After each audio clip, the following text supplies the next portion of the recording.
Ready, bro. Welcome, everybody. We're doing a little podcast and webcast of Denis Isbister, Wild Fish, Wild Places. We got Jarod Higginbotham from Yakima Bait and our boy Jake Romanack from Fishing 411 TV. What our goal is today is we're going to be talking about the maglip. Recently, all of us, a lot of people have been figuring out new ways to fish the baits, different target species, and we've been getting a ton of questions about speed tolerances and pull points and all those sorts of things that in-depth fishermen want to know. So we are going to put this together with specifics. We got science. Jake's going to talk about planter board fishing and stuff that they do on the Great Lakes. I'm going to talk about some stuff for perch fishing and rainbow trout, and Jared's going to talk science. So stay with us here. I think it's going to be really cool. There's going to be a lot of things that everybody can learn from this deal. So Jarod, what's up? Yo. What's up? We got some beer. We got some whiskey. I guess it's, everybody's in a good place tonight. So let's talk specifics, huh? Yeah, buddy. Yeah.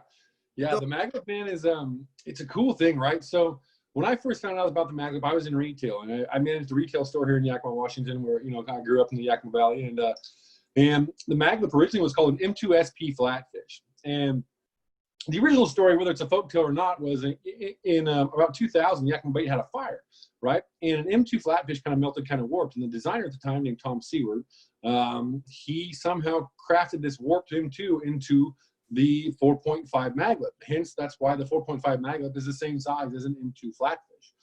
So whether there's any truth to that or not, I don't know, but it's still a great part of the story, right? So anyway, the M2SP I was actually going to ask that question of where it came from. So that's awesome. Right. So the M2SP is born. So Tom Seward designed the first one, which is a 4.5 maglip, right?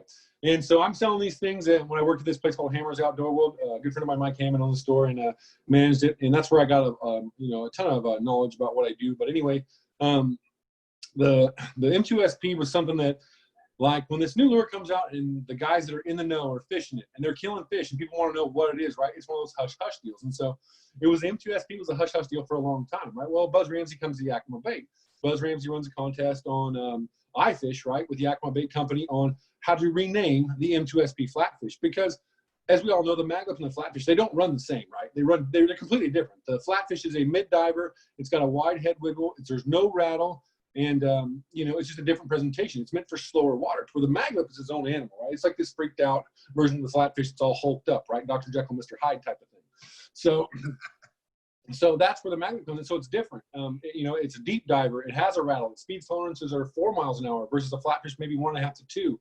And it's got what we call a skip beat action, where it'll wiggle, dart, wiggle, dart. And the flatfish is just this constant boom, boom, boom, boom, boom, boom, right? So they're different. And so the contest was ran so that we could rename it and put it in its own category so people didn't clump it in with the flatfish. And so when the contest was ran, I believe Perry Harvester, who was a friend of mine, and he was a Department of Fish and Wildlife guy here in Washington State, really, really cool dude, nice guy. He actually picked the winning name of the maglip on the iFish contest. And so boom, maglip's born, 4.5, whack, right? So the package goes from this old flatfish package to this new maglip package. It was like red and black and 4.5 maglip. So Buzz comes and a bunch of my friends give a seminar at this store. And this is really how the maglip kind of was really propulsion out into the public. And they give the seminar at the store right that day. It's right before spring Chinook season on the Columbia River. Everybody gets amped up for spring Chinook. They wait 3 or 4 months for this, right? They're pumped. And so everybody's excited. No one's been yet. There's only been 500 fish over Bonneville Dam, which is nothing because you've got hundreds of miles of Columbia River above that. And through the seminars and everything, these guys, I can't remember who they were, but they bought this 4.5 in the Thumper color. And they went down to Drano, 3 of them, and they limited out. This is Thumper right here. That's the Thumper. That's the color, right? And they limited it out.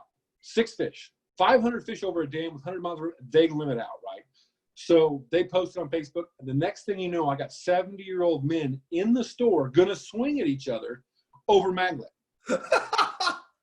No kidding, bro. And so maglip explodes, right? It goes crazy. Bob Barthel's a big part of that. Bill Harris is, all these kinds of guys, right? Phil Stevens. There's so many cool people. Dave Perez. I can't name them all, right? They're all good friends. It's like I'm at the Oscars trying to name all these people. Thank you. But all these guys contribute to this success. And so Buzz Ramsey goes to work right when he went. So Buzz's thing is, right, he did quick fish, right? He designed most of those too. And so he wants a family. And so Buzz designs a 3.5 maglet. Well, people at the sport shows are waiting for these things. They come in, they can't keep them in stock. They go out, they're crazy. The 3.5 maglet is one of the fishiest lures I've ever fished. I don't care where you're at. You know it. Jake knows it. Anybody that's fished them, they know it, right? And so that's where the family started. And that's how the whole maglet thing really went ballistic, bro. From my standpoint, from my view, what I watched, right, that's where it went crazy.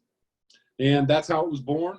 And since then, you know, back when wigglewort was great, like Storm, everybody has those wiggle worts that just catch fish, right? They keep those. Those are the fishy ones. They used to say 1 out of 10 lures catch fish. Well, with technology and the upgrades and everything, you know, instead of being close each time as far as a lure mold, you know, instead of, you know, a guy in there with a welder cutting the lure mold out or whatever, now it's all done by CAD files and all this other stuff, right? So it's precise. So we can make to where all these lures out of package catch fish. So that's why when we say all the lures out of package will catch fish, they catch fish. The maglets, they're all tuned out of package. And so that's why it's such a fishy lure. And Buzz was smart enough to see the action in the 4.5. He fine-tuned it even better than the 3.5.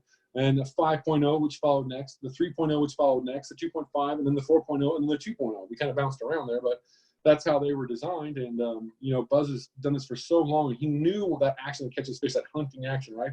And it's in every maglet. And that's the beauty of the maglet. And that's kind of the 5-minute story. So if you followed me through that entire thing, you're going to be like, whoa, or you'd be like, dude, that guy talks really fast, and I couldn't understand what the hell he was saying. So one of the two, either way, it was a great story. I have to pause it and rewind it and listen to it again. But you're in slow motion, making too slow. I like it though. We get through the facts. And one of the things that I started running on our local waters, you know, flatfish has been around forever, just like I'm sure Jake is the same. And everybody out there listening, you know, everybody knew flatfish because the flatfish worked, but the flatfish is completely different action than the maglet. And for us, we had to get trained on trying it. Like, you got to try this. And one of the things I learned when you came out and we filmed some how-to stuff at Pyramid Lake was, you know, the pull point, and they fish right out of the package, which is different than the flatfish. A lot of times the flatfish need that screw eye pull point needs to be tuned, and you have to know what you're looking for. And I'm going to quote a friend of mine that I filmed with this year, a salmon fishery guy salmon fishing guide down on the Sacramento River. He kind of said that the maglet made things suck for him as a guide because now everybody can catch salmon. They're all on the same page, right? So talk about the pull point on the maglet that's different a little bit than the flat.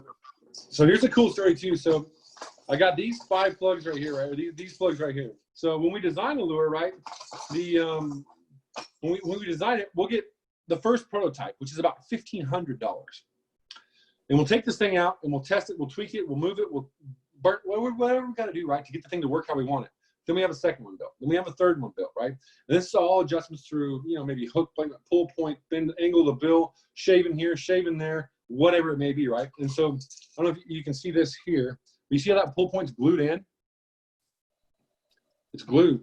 So like this one here is fixed. This is a factory one, right? That's from the factory, which is different. This one's glued. So this is the original design. These ones right here are original 5.0 magnets. These are one of the first 21s out of the mold. So this is my first project with Buzz Ramsey, the legend, you know, right? So coolest thing ever for me. So I get to go design lures with Buzz Ramsey. And so I'm a part of designing this. And these are the original ones, right? Like this is the start. These like the first 20 out of the mold. I got 5. He's got 5. We've probably lost 10. Yeah. Right? Those better be on your wall. Yeah, bro. These ones don't fish. These ones here, bro, I've caught, I couldn't tell you how many fish on, because the year that we designed this, the Klickitat River, which is my home river, was so full of fish, it was ridiculous. And so we put these things out anywhere, and they were, you know, 20, 25, 30 fish a day. It was ridiculous, you know. So the pull point of the maglip, you know, like you see the pull point's glued in there. Well, you know, those are certain criteria and things we're trying to find as we're researching, developing these lures is, you know, what hook size, what split ring size, how far do you hang the hook and the split ring below the lure? How far does the tail hook hanger go out? Are they in line? You know, what size do you use here? You know, how big is, you know, balancing weight or whatever it may be, you know, and all those types of things. And so that once you just decide all those things, you know, like I said, the pull point of the maglip is a fixed eye pull point, which means the maglip is a side to side. It comes together like this. And there's little keyholes in there that hold the tail hook hanger, the belly hook hanger, and the pull point, right? There's just little holes. And so when they put the gills in the factory and they glue them, it comes together. That pull point of the mag lift is fixed. And so it's always in position because we have a tolerance of plus or minus 5 thousandths, right? So if it's above 5,000, more than 5 thousandths, or below our tolerance 5 thousandths, then the plug will not run right. And so when we design the lures, right, we go into that much depth to make sure that every fisherman gets that out of the package and it works. I mean, you're talking thousands of an inch. You can't even physically hardly see that, right? So, but that's how sensitive that is, and that's how on point all the mag lift are. Very cool. And people that are in the know and that are used to running mag lifts will understand what that means exactly versus other baits that maybe aren't tuned right out of the package, because they come ready to fish and basically foolproof out of the package. Yeah, and there are alternative versions to the rigging that we send out as well, right? So when it comes out, say the 3.5 we use, for instance, it has a size 4 hook on the belly and a 3 on the tail, like he says. And 4 hook on the belly and a 3 on the tail. It's ran with a size 3 snap. And the reason that it comes that way is because out of everything we tested, every size 1 hook, 2 hook, 4 hook, 6 hook, 8 hook, 10 hook, 9 hook, 3 hook, side wash, whatever, right? That is the best rigging that we could get for the criteria that we wanted. So the mag lift 3.5, we want to run to 4 miles per hour. So it has to be speed tolerant. We want it to dive to X amount of feet. So it has to have dive depth. So as the lure is going to use energy one way or the other, right? So the energy is either going to get it to dive or wiggle. So that's why the mag lift is such a good trolling lure, because the air cavity inside is so buoyant, right, that it resists,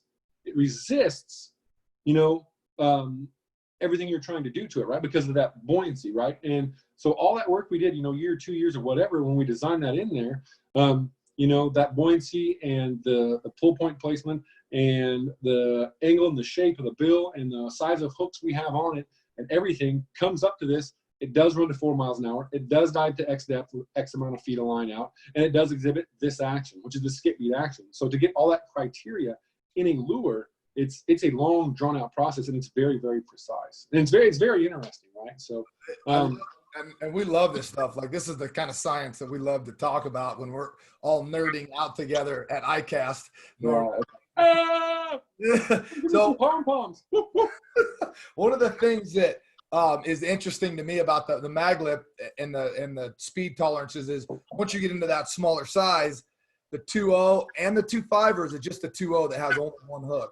So the 2.5 and the 2.0 have one hook, and then so it's less speed tolerant, right? Because the balance point in the middle of the lure, and so therefore it's going to run a little bit slower. And it is a smaller lure, right, which tend to roll over easier anyway. And like I was just saying, talking about hook configuration. So these two lures are my best 3.5 mag lift. I don't know if you can really see these, but you see how they're just chewed, right? I can't tell you how many fish these two lures have caught. And you see how they're rigged? They're not rigged to factory, right? Right. I was just talking about rigging a factory. There are other ways you can rig them to make them, as effective as a factory rigging. This happens to be a mag lift 3.5, same split ring that it comes on it, a size 5 crane swivel, right? Like a small one, high roll bearing, weight swivel. And this is a 2/0. This happens to be a Gamakatsu 510, right? And this, I'm telling you, this combination right here on a 3.5 mag lift is flat out deadly. What would be the reason to take the treble off and add the single? Okay, so what if you're in a single hook fishery like Alaska or some of these catch and release only type fisheries, right? So you don't have the option, correct?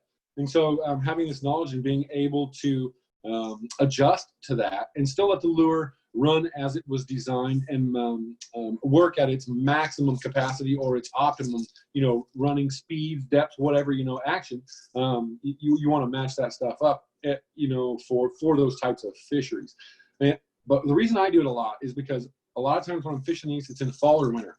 So there's a lot of leaves, right, in the water. Treble hooks, they pick up a lot of leaves, okay? And a lot of the rivers I fish in my drift boat. Another thing is a lot of the places I fish, so steelhead, winter steelhead, different, they like structure, right?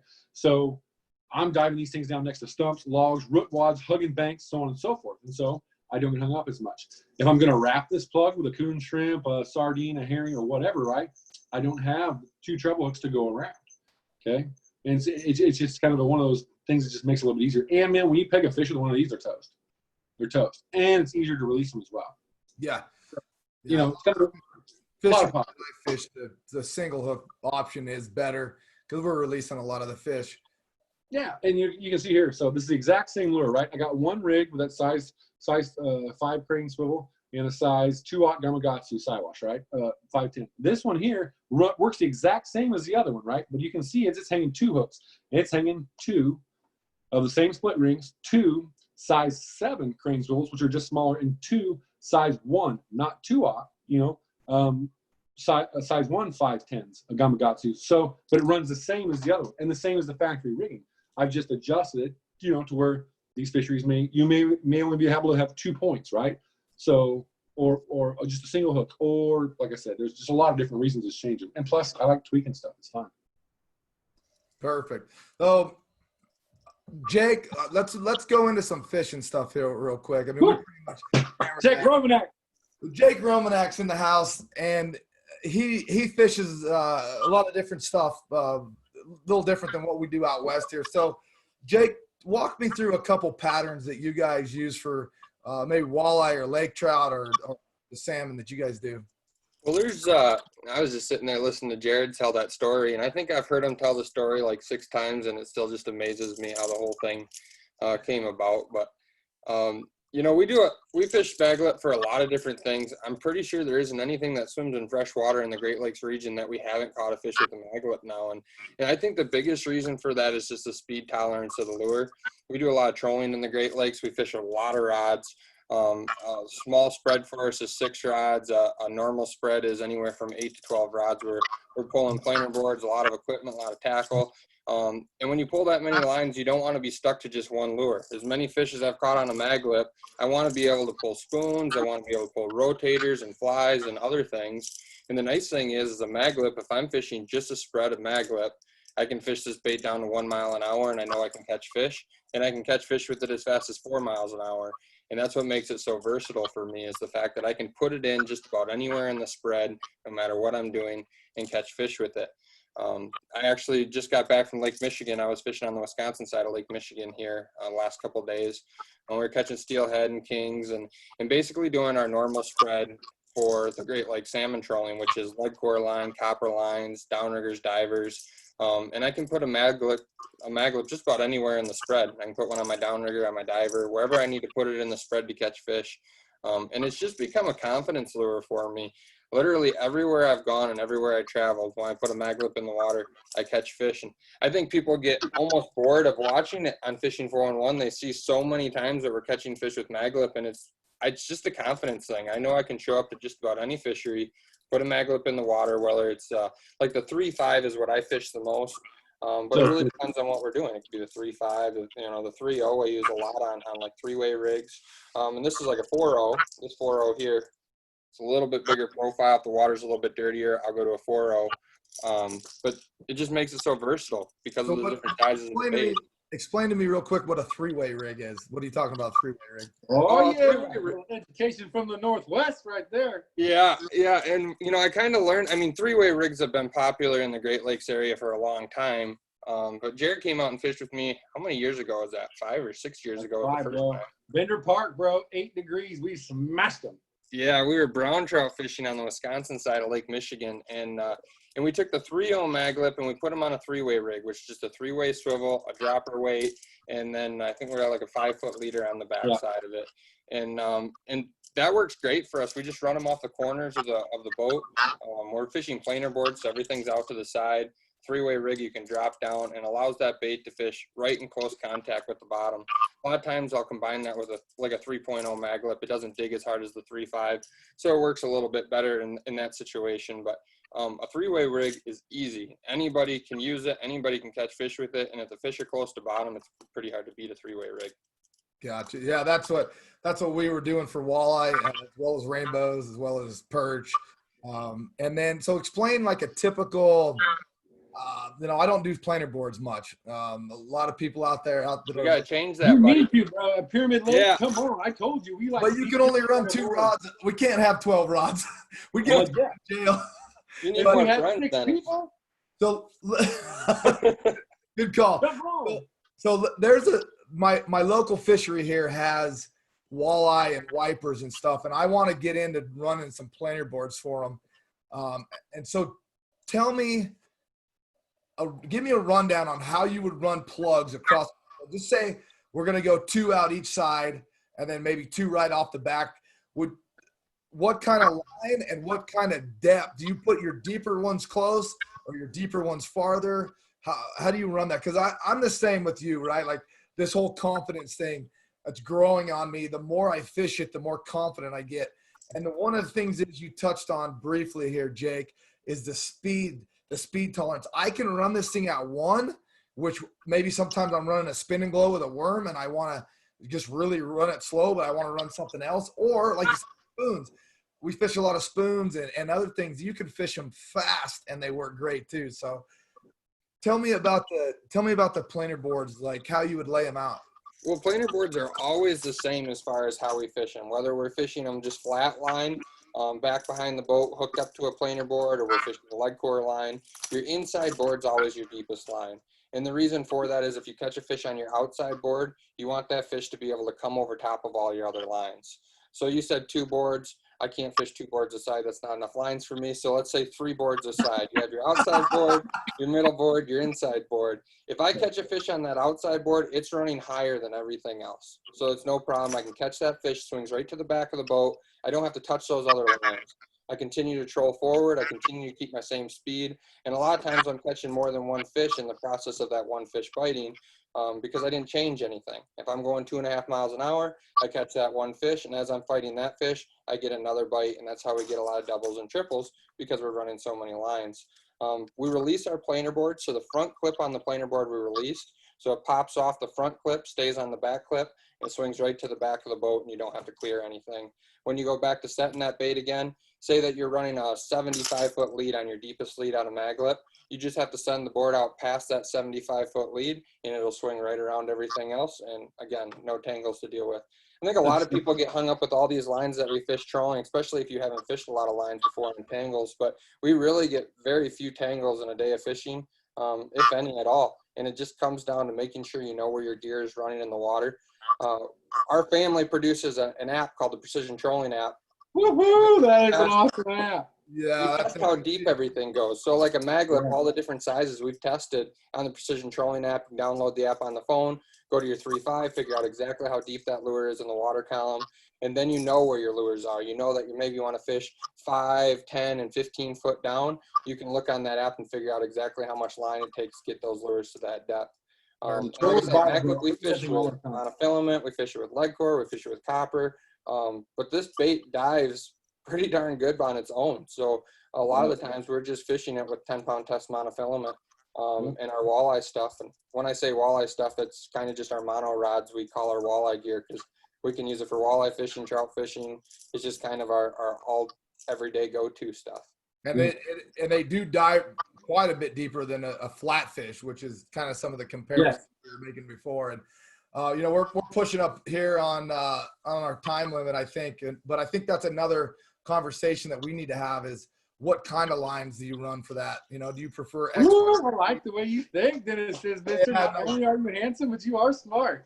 And Jarod and I had some of these good talks on the boat this year too. But I think that's something else we need to talk to. I'm going to just kind of tell everybody my experience with the mag lip this year, the last few weeks.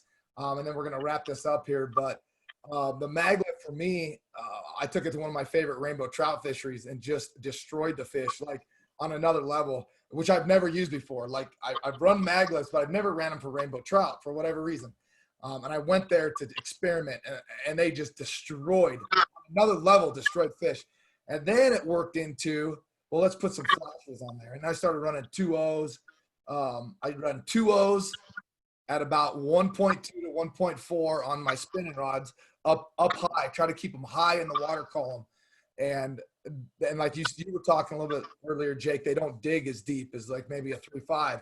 And because we were trying to achieve that top 4 foot water column, rainbows were up top, hammered fish, hammered fish.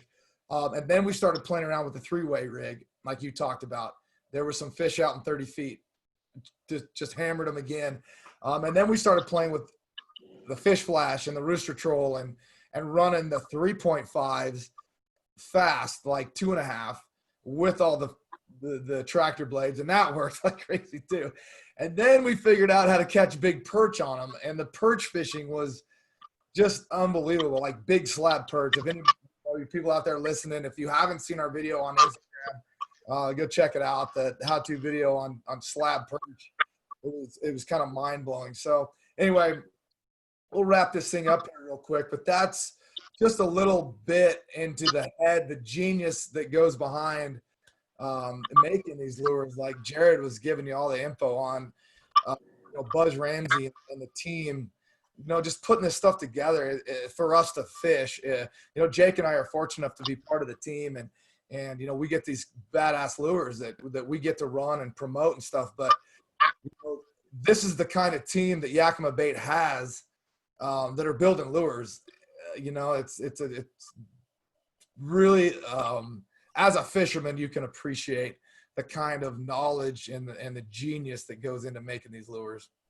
Yeah, it's super cool, dude. I mean, for me, bro, like Buzz has been one of my idols since I was a little kid, right? Like since I've been reading magazines, he's like my Michael Jordan, right? I mean, that forever, right? And so I get to work with this guy, and he shortens my learning curve by like 30 years, right? Of what he's learned and how to get to this point, right? Like there's so much more into it, but I did not go into it, and I probably never will, because that's why he does what he does. But the time he takes and how picky he is and how good he is at all of this, dude, is something that there's probably not many people in the whole world that design cold water lures like he does, right?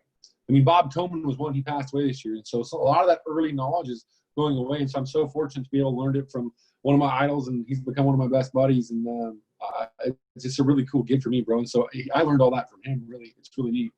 Yeah, and everybody that knows Buzz, and everybody knows of Buzz, but he is a genius. He's a great guy. I mean, he is the salt of the earth. And with that, we'll wrap it up. Hey, everybody that's watching this, if you have something, some technical questions for any of the Yakima products, post it in the links down below or in the comments down below.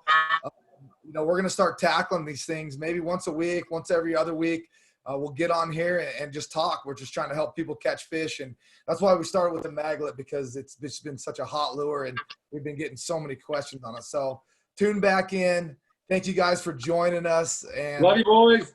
We'll see you soon. Yeah.